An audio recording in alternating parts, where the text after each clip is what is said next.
नमामि शमीशाननिर्वाणरूपं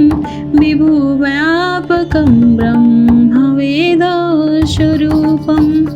निजं निर्गुणं निर्विकल्पं निरीहं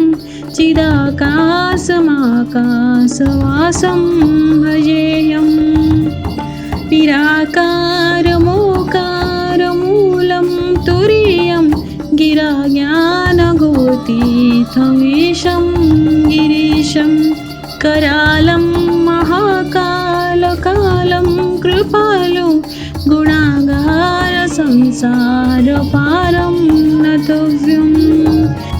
तुषारात्रिशङ्कासगौरं गवीरं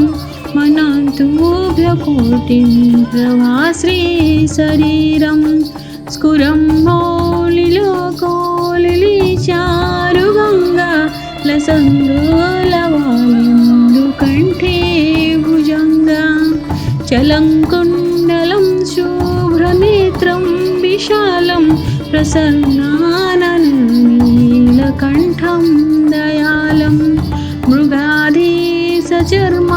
वरं मुण्डमालं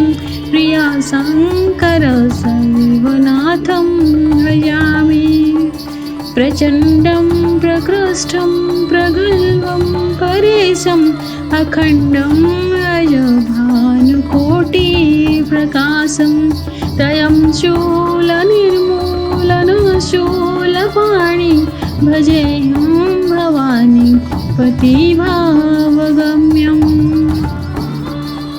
कलातीतकल्याणकल्पान्तकारी सदा सच्चिदानन्ददाता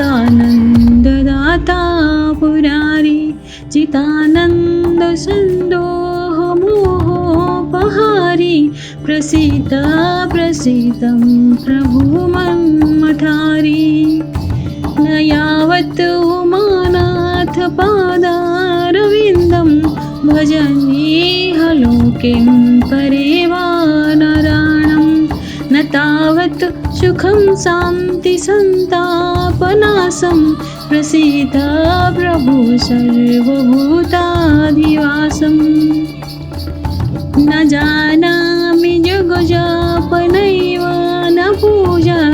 न तोऽव्यं सदा सर्वदा सम्भुतुव्यं जराजन्मदुःखोपतातप्यमानं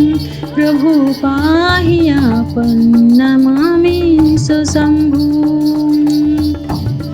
रुद्राष्टकम् इन्दहं प्रातःकं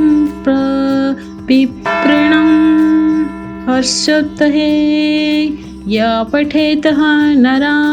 भक्तो यः ते सह शम्भु प्रसीदति।